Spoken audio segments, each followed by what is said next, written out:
हरे कृष्णा कृष्णा हरे हरे, हरे राम राम राम हरे।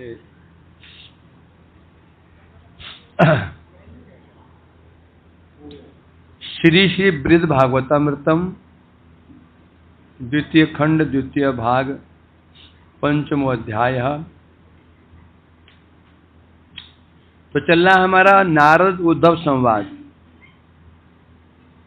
द्वारका में। मूल में है संवाद। क्या संवाद चल रहा मूल में? ये तो मतलब परीक्षित उत्तरा संवाद, उसके अंतर्गत गोप कुमार ब्राह्मण संवाद, उसके अंतर्गत उद्धव नारद संवाद। ये बृहद भागवत है क्या?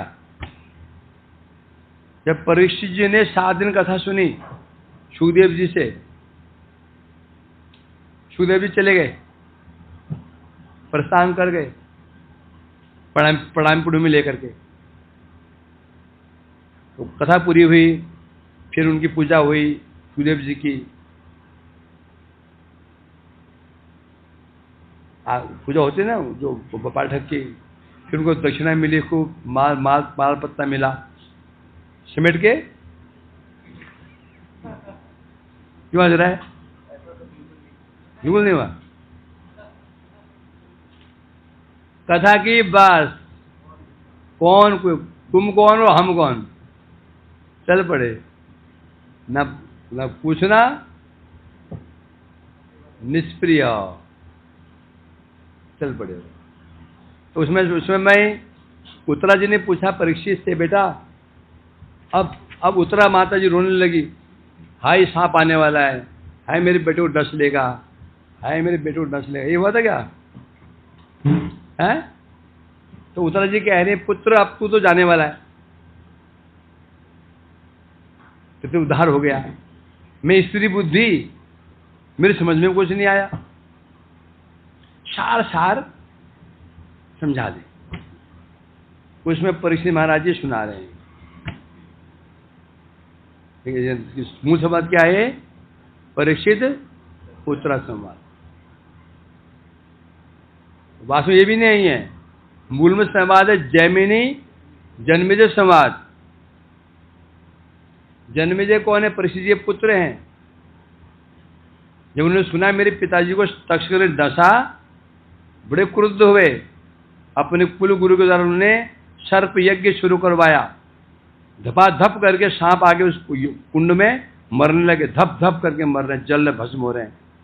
और तक्षक डर के मारे पहुंच गया स्वर्ग, इंद्र के आसन से लिपट गया, सोचा बजा लेंगे। बोला गुरुदेव वो तो तक्षक क्यों नहीं आ रहा? बोल रहे हैं इंद्र ने उसका आश्रय दे दिया।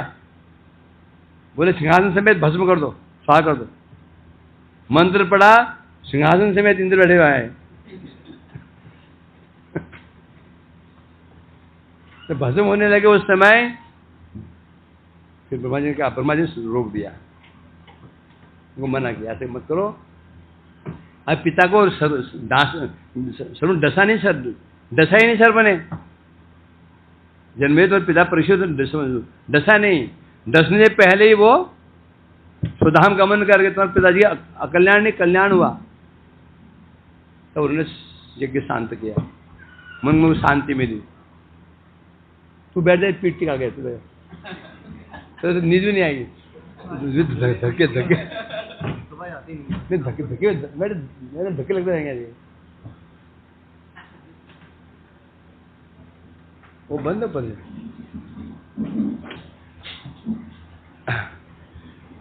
तो उसी संवाद को जन्मेजय जी को सुना रहे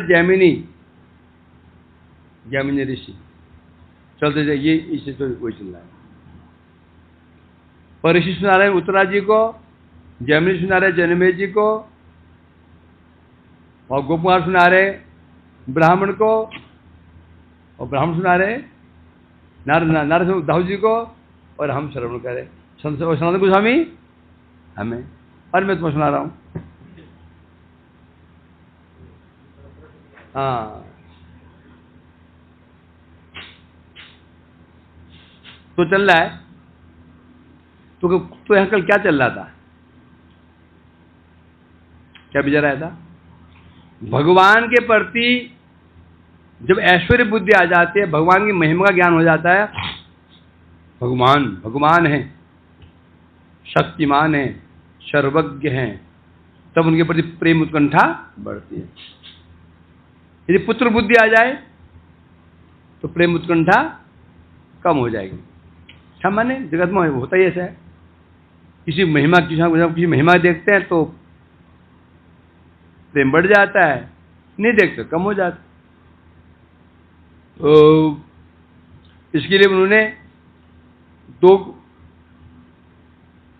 यहाँ पर प्रसंग दिए, एक भागवत का, एक विष्णु पुराण का। वसुदेव जी स्वयं कह रहे हैं क्या, हमारे आपके प्रति पुत्र बुद्धि है। जब पुत्र बुद्धि होती है हमारा मन भ्रमित हो जाता है, हैं?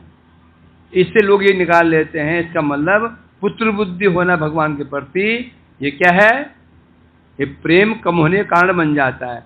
बोलते हैं ऐसी बात नहीं है। क्यों नहीं है? वास्तव में वसुदेव जी ने जब देखा कि हमारे पुत्र तो हैं, हमें पुत्र मानते, हम पुत्र जरूर मानते हैं, परंतु जैसा आनंद जैसे रसास्वादन नंद महाराज यशोदा जी ने किया, हम नहीं कर पा रहे। मन में अभाव की अनुभूति हुई, तब कह रहे हैं ये अतृप्ति। अब बता रहे हैं, परंतु प्रश्न उठता है उनके मन में अतृप्ति क्यों है? अतृप्ति किसका लक्षण है? किसका लक्षण है? प्रेम का लक्षण। प्रेम का लक्षण अतृप्ति कह रहे हैं ना। उनमें अत्यधिक भक्ति परिपूर्णता, वसुदेव जी के अंदर भक्ति कम नहीं है, परिपूर्णतम भक्ति है, हैं? उस प्रेम का स्वभाव है दैन्य।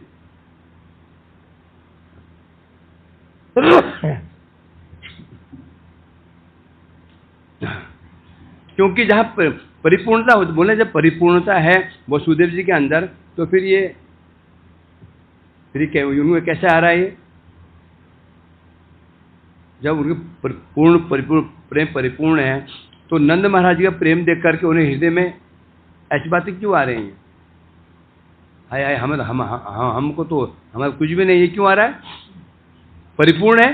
जब प्रेम परिपूर्ण होंगे, जब परिपूर्ण कृपा उनके ऊपर है, भगवान की है, तो अतृप्ति क्यों आ रही है? यही तो परिपूर्ण प्रेम का लक्षण ही है। ये प्रेम जितना अधिक बढ़ेगा, क्या लगेगा? मैं कुछ भी नहीं हूं, है ना। सबसे अधिक कृपा पात्र कौन है कृष्ण की? राधिका जी। परंतु अतृप्ति कैसी है? पर वेणुगीत क्या है? पूर्णा पुलुंदु गुरुगाय पदाब्ज राग। कहा नदियों की? नदी उदाहरण मुकुंद गीतम। कहा हिरण के लिए, कहा नदी के लिए। नदियां श्रेष्ठ है हमसे, हिरण के लिए आया। हमसे श्रेष्ठ कौन है? हिरणी है। इनके पति देखो ये कितने सौभाग्यवती पति देखो कैसे हैं। ये कृष्ण दर्शन करने के लिए जा रही हैं और पति पीछे पीछे चले जा रहे हैं, कह रहे हैं चिंता तुम जाओ पीछे, हम तुम्हारी रक्षा कर रहे हैं। एक बार हमारे पति हमको रोकते हैं, तो हमें सौभाग्य किसका है? किसका है?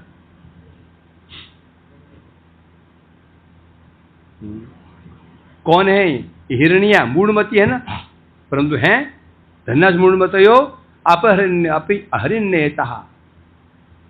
ये हिरण्य मूढ़मती पशु हैं। पशु होने पर भी कितनी इनका सौभाग्य है। साक्षात कृष्ण दर्शन करने जा रही हैं, पति के साथ जा रही हैं, और एक दूसरे हम ऐसी दुर्भागी नहीं है, हमको डर डर के जाना पड़ता है। तो क्या है, तो गोपियों से क्या हिरणी अधिक श्रेष्ठ है? उनमें सौभाग्य अधिक है। पूर्णा पुल्लुंद उरुगाय पदाब्ज राग। गोपियां कह रही हैं ये जो भिलिनिया घूम रहे हैं, भिलिनिया जो भिलिनिया है कितनी सौभाग्यवती हैं। देखो क्यों, कृष्ण के चरणों का जो राग है, अलता है, इन्हें अपने अंगों में धारण करके उन्मत्त हो रही हैं, परंतु उन्हें पता नहीं है ये जो लाला जो अलता है आया कहां से? गोपियों का अलता है। कृष्ण जब उनके बक्षु पर अपना चरण रखा, अलता उनके चरणों में लगा। जो कृष्ण चलने लगे, ओस पड़ी थी, तो वो अलता कहाँ लग गया? घास में लग गया। उस घास में से लेकर के वो भिलने शरीर में मल रहे हैं। कैसी दीनता है! प्रेम का लक्षण दीनता। दीनता ही प्रेम की कसौटी। भक्ति कसौटी क्या है? दीनता। हम जान गए, हम समझ गए, हम कर लेंगे, वो कर लेंगे, ये कर लेंगे, भक्ति का लक्षण नहीं है। तो स्वयं वसुदेव जी बोलते हैं भक्ति की परिपूर्णता उनका परिपूर्णता उनके अंदर है। इसलिए स्वभाव उनका है दैन्य।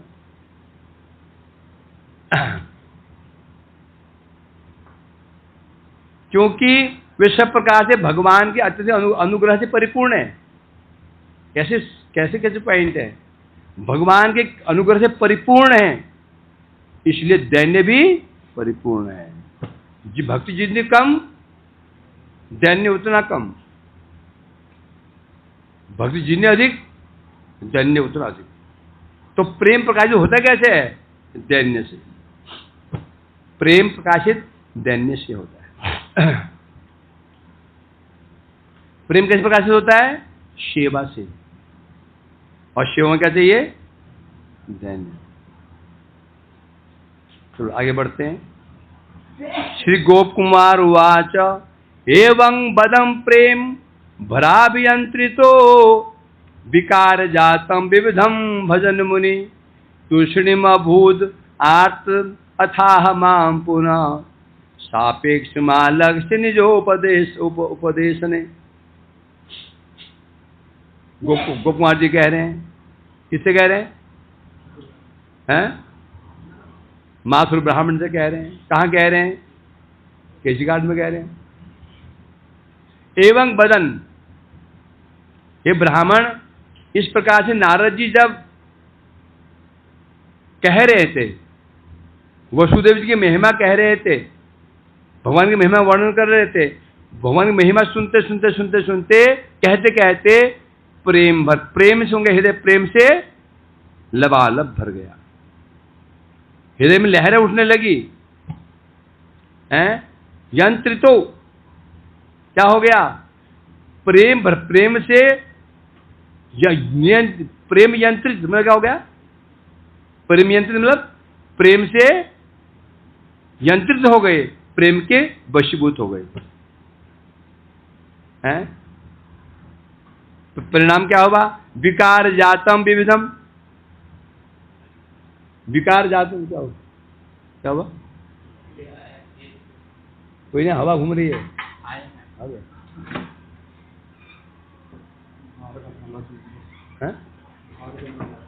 ना पहुंच गया।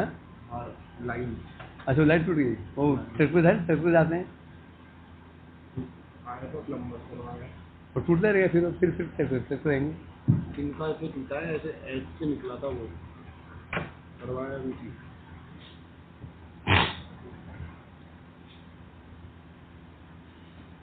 क्या चला था? इस प्रकार से भगवान का गुणगान करते करते नारद जी को भगवान का स्मरण हुआ। प्रेम से उन्हें हृदय भरीभूत क्या हो गया? भर गया, अभियंत्रित, प्रेम के वशीभूत हो गए। और परिणाम क्या होगा? विकार जातम, प्रेम का जो विकार क्या? सात्विक भाव, रोमांच, कंप, अश्रुपुलक आदि सात्विक भाव प्रकट होने लगे। हैं? अतः उसके पश्चात तूष्णीम अभूत, कुछ देर के लिए नारद जी तूष्णी मतलब चुपचाप मौन हो गए। तूष्णीम अभूत, मौन हो गए। फिर आर्तम सापेक्षम आलक्ष्य, फिर नारद जी की दृष्टि मुझ पर गई और उसको तो चुप हो गई बिल्कुल। दृष्टि मुझ पर गई, फिर और जब मेरे को देखा, क्या देखा, मैं दुखी था। मुझे दुखी देख करके और सापेक्ष मेरी इच्छा क्या हो रही थी, और सुनूं मैं कुछ और उपदेश सुनूं इनसे। जब नारद जी ने वो देखा कि ये गोपकुमार तो दुखी भी हो रहा है और सुनने की इच्छा भी है, तो उन्हें अपने मौन भाव को त्याग दिया और त्याग करके निज उपदेशने, और फिर से मुझे उपदेश प्रदान करने लगे।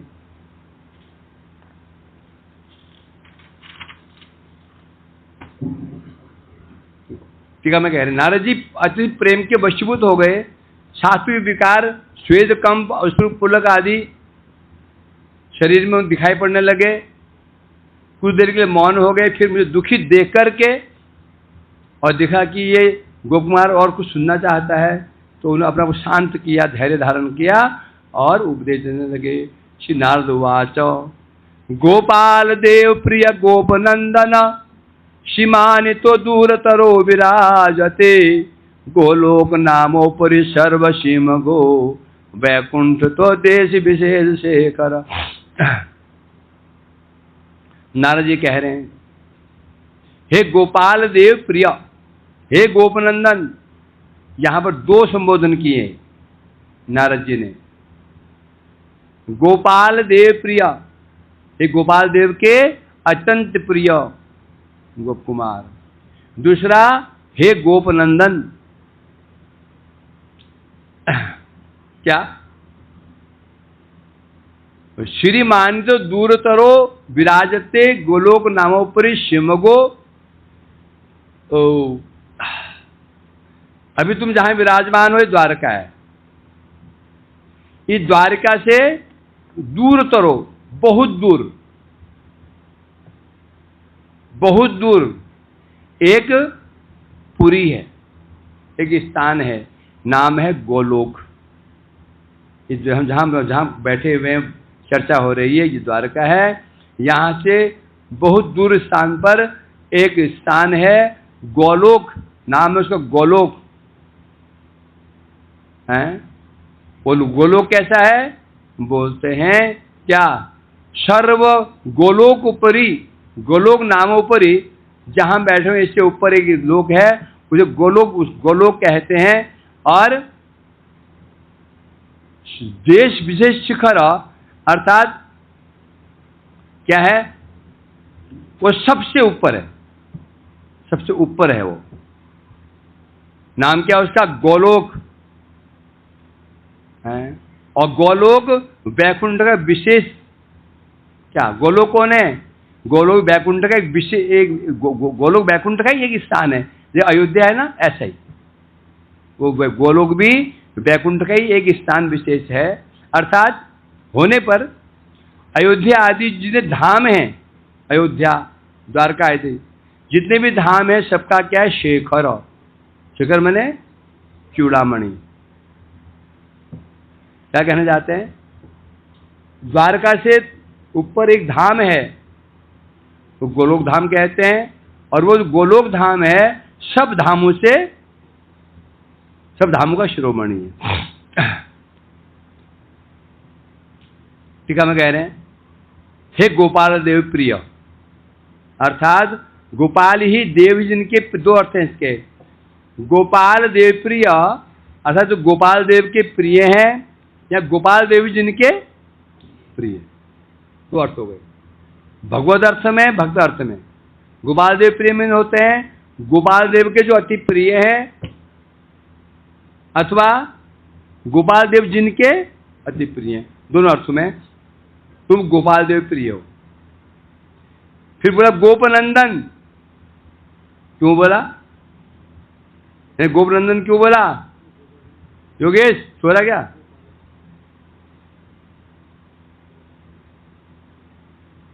है?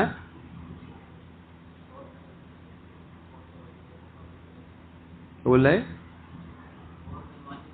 हाँ, क्योंकि इनका जन्म कहाँ हुआ था? गोवर्धनवासी गोप के घर में।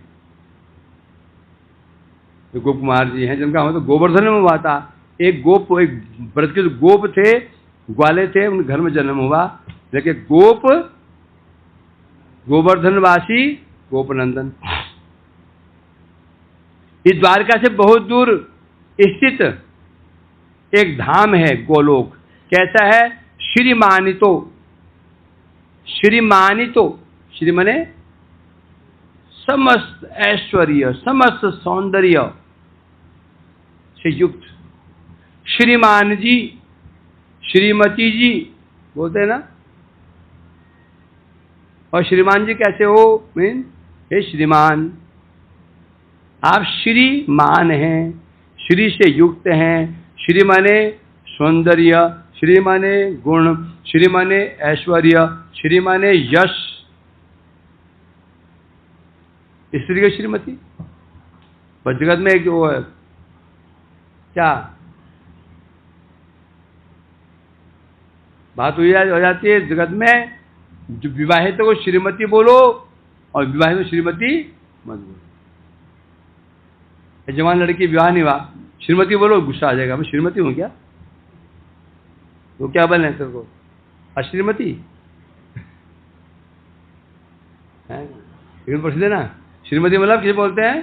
शादी हो श्रीमती है, और शादी हो श्रीमती नहीं है, दुर्भागिनी। क्या बोलो?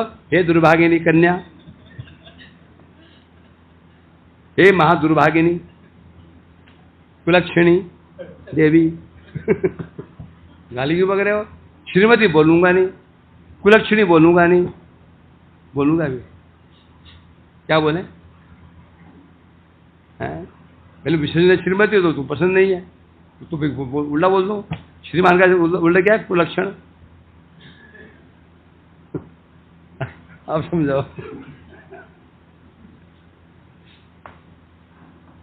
अर्थात वो धाम कहा जाए श्रीमान। श्री माने ऐश्वर्य, श्री माने सौंदर्य, श्री माने यश, सब का सार है वो गोलोक धाम है। कैसे बता रहे हैं? अत्यधिक शोभा और संपत्ति से युक्त। जो वहां की शोभा है, जो वहां की संपत्ति है, और कहीं पर भी नहीं है। वैकुंठ, अयोध्या, द्वारका से भी अधिक वह ऐश्वर्य है, अधिक शोभा है, अधिक सौंदर्य है। कहा वो स्थान कहां पर है? वैकुंठ लोक। जो ये वैकुंठ लोक है, वर्तमान में वैकुंठ लोक है, वो क्या है बता रहे हैं? अयोध्या आदि जितने भी स्थान है, वैकुंठ अयोध्या आदि है, सबका चूड़ामणि। चूड़ामणि, चूड़ामणि क्यों बोलते हैं? शरीर में सर्वश्रेष्ठ स्थान कौन सा होता है? सिर। इस पर फिर मुकुट, उसको फिर मणि। चूड़ा होता है, उसमें मणि होती है। मणि, उस चूड़ा की जो मणि होती है, और मणि मुख्य होती है, चूड़ामणि कहते हैं उसको। सर्वश्रेष्ठ अलंकार कौन होता है शरीर का? मुकुट। सिर श्रेष्ठ ना, इसके ऊपर शोभा किसे होती है? मुकुट से। मुकुट शोभा किसे होती है? चूड़ामणि। तो कह रहे हैं यहां पर, ये जो वैकुंठ, जो गोलोक धाम है, तो वह क्या है? वैकुंठ, अयोध्या, यहाँ द्वारका जो विराज हो, इसका भी चूड़ामणि है। वह धाम केवल, परंतु समस्या है मिले कैसे? जगत में एक से एक ऐसी वस्तु है, एक से बढ़कर एक वस्तु में है, स्थान है, वस्तु में है, हमें क्या? प्रभु जी ये जो अपार्टमेंट है यहाँ पे एक फ्लैट 2 करोड़ का है, तो मैं क्या करूं? ये गाड़ी है ना, ये 1 करोड़ की है, जानते हो क्या करूं? क्या मतलब है? वो तो पड़ी हुई है, परंतु प्रश्न है मिले कैसे? तो कह रहे हैं अब वो जो धाम है वो कैसे मिलेगा, इसका महत्व है ना। जिसको तो प्राप्त करने की इच्छा होती है उसके लिए उसका महत्व है। जो गाड़ियों का शौक है उसके आगे गाड़ियों की महिमा गान करो तो शोभा देता है। जो गाड़ियों की जो रुचि है नहीं, तुम गाड़ियों की महिमा गान कर रहे हो, क्या होगा? भैंस के आगे बिन बजाओ, है कि नहीं? तो इसलिए कह रहे हैं अब वो गोलोक धाम प्राप्त होगा कैसे, क्या बता रहे हैं? क्या कैसे प्राप्त होता है? क्या? सीमा प्राप्त विशेष निष्ठा द्वारा। जब धाम शिरोमणि है तो प्राप्त कैसे? निष्ठा। निष्ठा भी कैसे होनी चाहिए? विशेष निष्ठा। वस्तु जितनी महंगी दाम उतना अधिक, है कि नहीं? वस्तु जितनी कीमती होगी दाम उतने अधिक होगा। तो ये कह रहे हैं क्योंकि वो धाम कहां पर है? सब के ऊपर है, सब धामों से ऊपर है, तो स्वाभाविक है। तो प्राप्त कैसे होगी? निष्ठा चाहिए। कैसी निष्ठा होनी चाहिए? क्या? चरम निष्ठा, निष्ठा की चरम अवस्था चाहिए, तब मिल सकता है, अन्य से नहीं मिलेगा। केवल वो धाम की महिमा सुनने नहीं तो नहीं होता। खूब सुना माधुर्य रस, गोपियों की महिमा, मजूरी बहुत सुन लिया, सुन लिया, रट लिया और बोल भी दिया।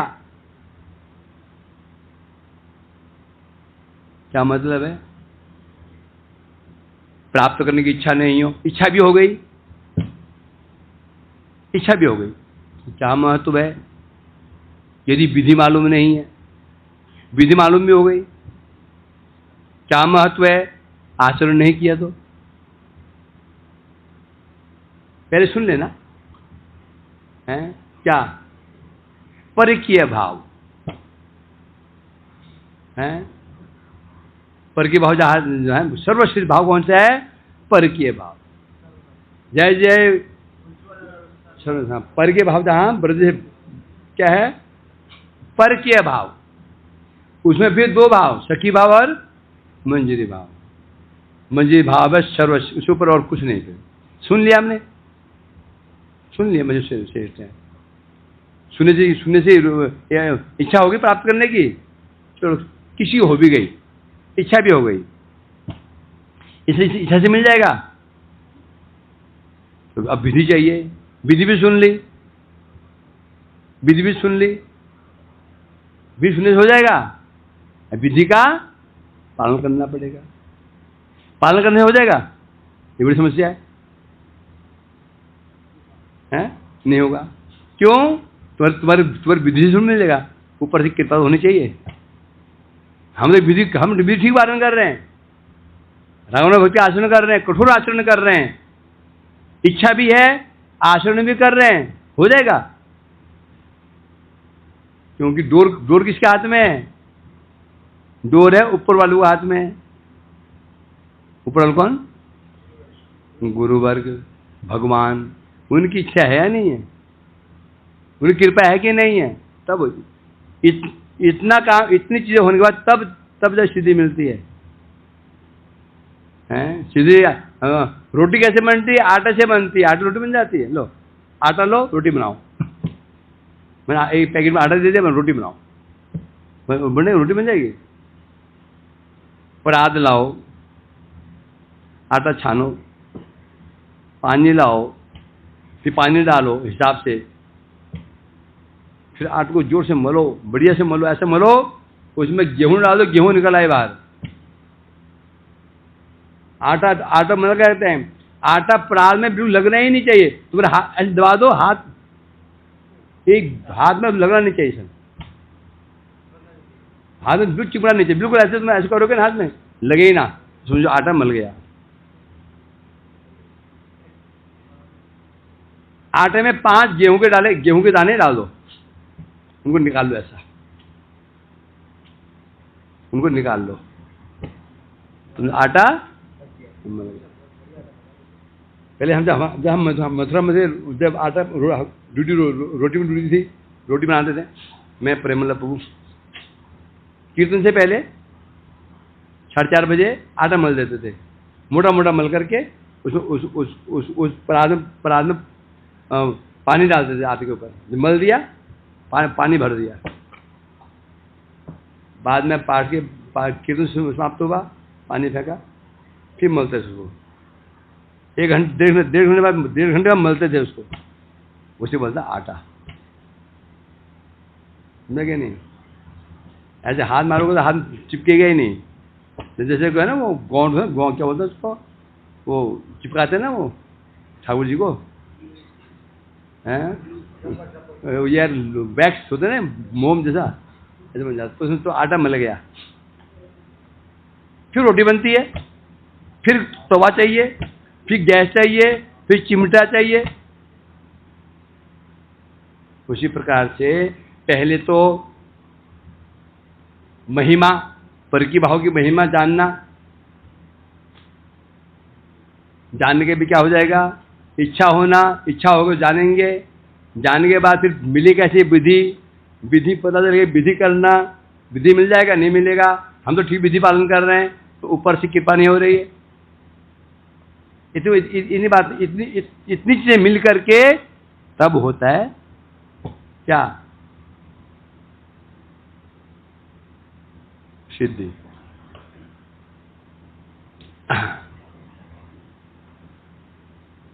कहाँ चले गए तुम लोग? हाँ, तो इसलिए कह रहे हैं यहां पर सबसे ऊपर है वो धाम। उसके लिए ब्रह्म संहिता में है ना, गोलोक नामनी धामनी तले तस्य देवी मेझरि धाम सुते ते ते प्रभाव नित्या विहिताशेन गोविंदमादि पुरुषम तमहम भजामि। ब्रह्म संहिता में ऐसा ग्रंथ है, ब्रह्म संहिता, कृष्ण तत्व को जानना हो तो ब्रह्म संहिता है। ये महापुरुष 2 ग्रंथ लाए थे दक्षिण भारत से, कृष्ण कर्णामृत और ब्रह्म संहिता।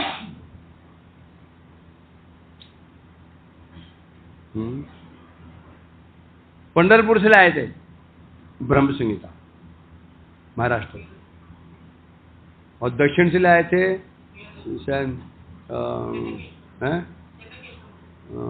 क्या नाम था वहाँ का, केरला। मंदिर कौन सा था वो, पद्मनाभ मंदिर था, वहां गए थे, वहां से लाए थे कृष्ण कर्णामृत, 2 ग्रंथ लाए थे, कृष्ण कर्णामृत और ब्रह्म संहिता।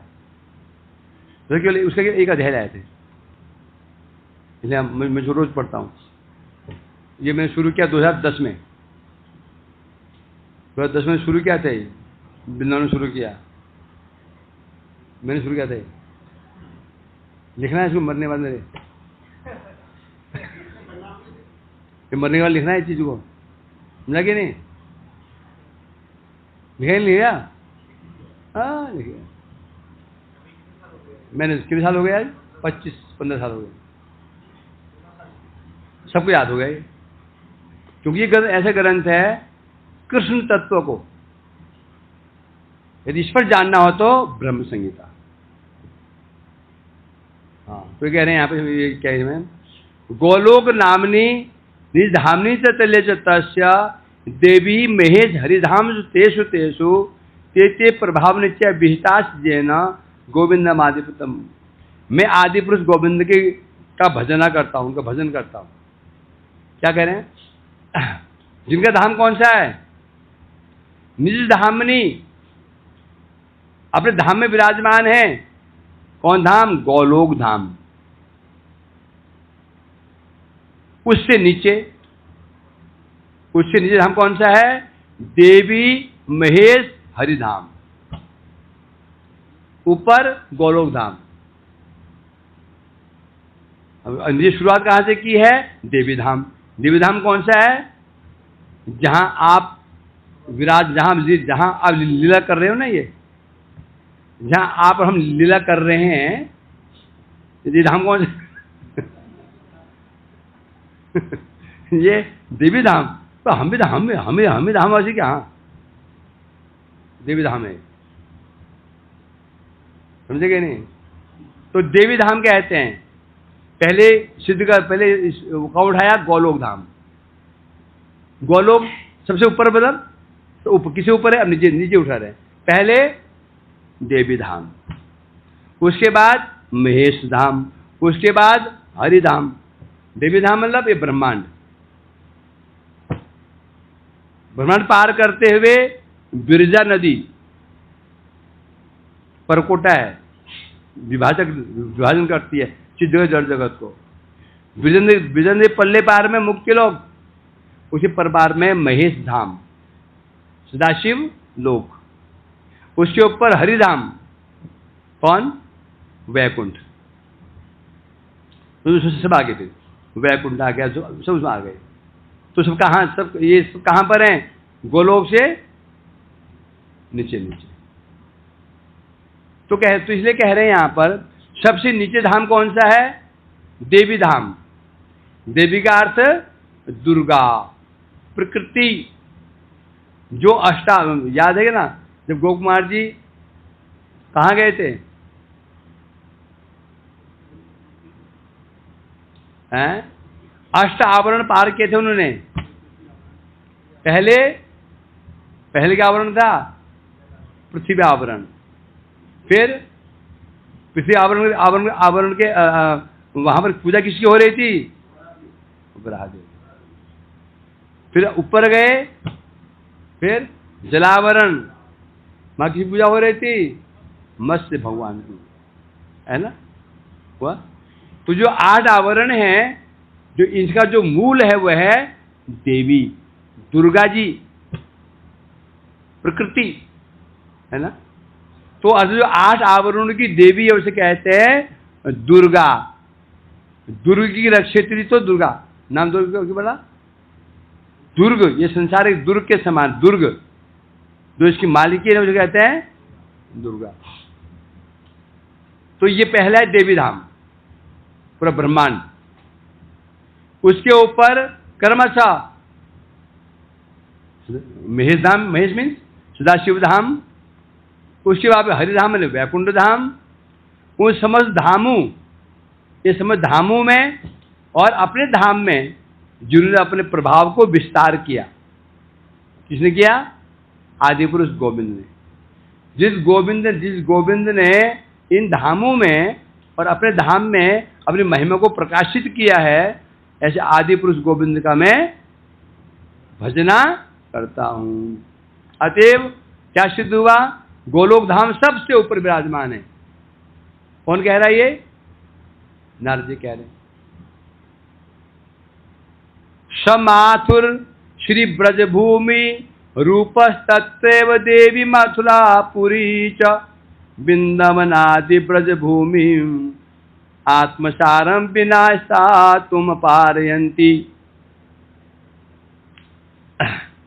द्वारका हुआ गोलोक, मतलब मथुरा। ये मथुरा कहाँ चली गई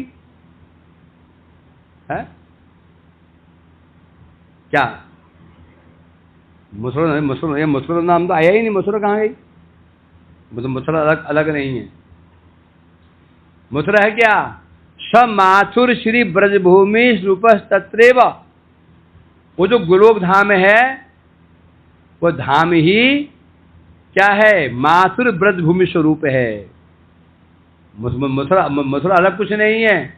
वो ब्रजभूमि है, वही मथुरा है और वही गोलोक है। और उसी ब्रजभूमि में विराजमान रहती हैं देवी मथुरापुरी। मथुरा कहाँ विराजमान रहती है? गोलोक में हैं। और मथुरापुरी क्या विशेषता है? मथुरापुरी न सा तुम अपारयंती, नहीं रह सकती बिना, किसके बिना? वृंदावन आदि ब्रजभूमि आत्मसारम। मथुरापुरी आत्मसार स्वरूप वृंदावन आदि के बिना नहीं रह सकती। जो मथुरापुरी है ना, इसका सार क्या है? वृंदावन ही इनका सार है। मैं वृंदावन आदि के बिना मथुरापुरी रह नहीं सकती। टीका में कह रहे हैं वो श्री गोलोक मथुरा मंडल के अंतर्गत श्रीयुक्त ब्रजभूमि है। गोलोक है क्या है, कहां पर है, बता रहे हैं गोलोक और कुछ नहीं है, मथुरा मंडल के अंतर्गत है जो ब्रजभूमि है वो गोलोक कहते हैं। हम सोचते हैं ये मथुरा है ना, मथुरा, ये मथुरा नहीं है, वो मथुरा वास्तव में नहीं है, 84 कोस मथुरा है। क्या कहते हैं इसको, मथुरा मंडल है। जब चिट्ठी पत्र देते हो तो क्या लिखते हो उसमें, क्या पूरा माथुर मंडल क्या कहते हैं इसको, पूरा 44 को माथुर मंडल है। मथुरा तो उसका एक छोटा सा भाग है, जहां कंस का जो राज्य था। तो इसलिए कह रहे हैं यहां पर गोलोक मथुरा मंडल के अंतर्गत ब्रज माथुर मंडल के अंतर्गत ब्रजभूमि है।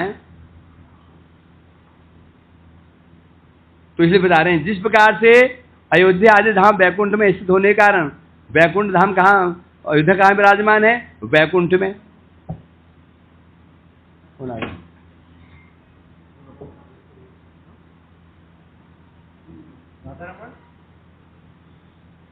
चलो हो गया, time is over. Time is fleeting. हैं, Time is fleeting. Fleeting means भाग रहा है। मैं पूरा कराया। अच्छा, हरे कृष्णा कृष्णा कृष्णा हरे हरे, हरे राम राम राम हरे। गीताय गौर हरि बोल हरि बोल हरि बोल हरि बोल, गीताय गौर हरि बोल।